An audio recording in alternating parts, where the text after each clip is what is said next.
বাংলাদেশের মুক্তিযুদ্ধের সূতিকাগার খ্যাত রেসকোর্স ময়দান আজকের সোহরাওয়ার্দী উদ্যান।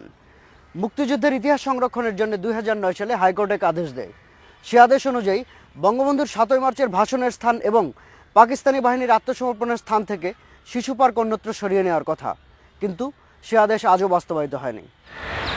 সাবেক সেনাপ্রধান KM শফিউল্লাহ এবং অধ্যাপক মুনতাসির মামুনের রিট আবেদনের রায়ে এ দুটি স্থান সহ আরও 5টি স্থান চিহ্নিত করে সংরক্ষণের আদেশ দিয়েছিল আদালত, যেগুলোর মধ্যে 1971 সালের জাতীয় ও প্রাদেশিক পরিষদের শপথ গ্রহণ এবং স্বদেশ প্রত্যাবর্তনের পর বঙ্গবন্ধুর ভাষণের জায়গাটিও রয়েছে।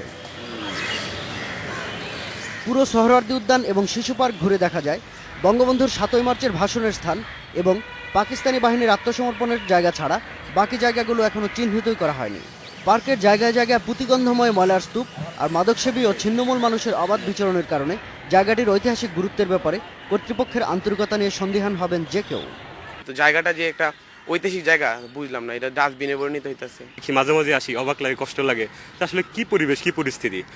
এখনও আদালতের আদেশ উপেক্ষিত হয় আদালত অবমাননার মামলা করার চিন্তা করছেন রিট আবেদনকারীরা। সরকার সম্বন্ধে শুধু বলবো যে তারা এটাকে ওইভাবে সিরিয়াসলি নেয় নেই, যেহেতু নেয়নি আমরা দেখি আইনের মাধ্যমে এটাকে কিছু করা যায় কিনা। আদালতের আদেশের পর দায়িত্ব নেওয়ার আগ পর্যন্ত সময়কালে মন্ত্রণালয়ের নিষ্ক্রিয়তা নিয়ে মন্তব্য করতে রাজি হননি মুক্তিযুদ্ধ বিষয়ক মন্ত্রী আকম মোজাম্মেল হক। তবে বললেন শিগগিরই শিশু পার্ক অন্য জায়গায় সরিয়ে নেওয়া হবে। পাশাপাশি সোহরাওয়ার্দী উদ্যানের পুরো এলাকাটিকে কি পয়েন্ট ইনস্টলেশন বা KPI ঘোষণা করা হবে। আমরা আগামী বিজয় দিবসের পূর্বে তো অবশ্যই করব, আমার মনে হয় না এত দীর্ঘ সময় লাগবে, তবু আগামী বিজয় দিবসে অন্য আমেজে এখানে বিজয় দিবস পালিত হবে, এটুকু। শাহাদাত স্বপন, ইন্ডিপেন্ডেন্ট নিউজ, ঢাকা।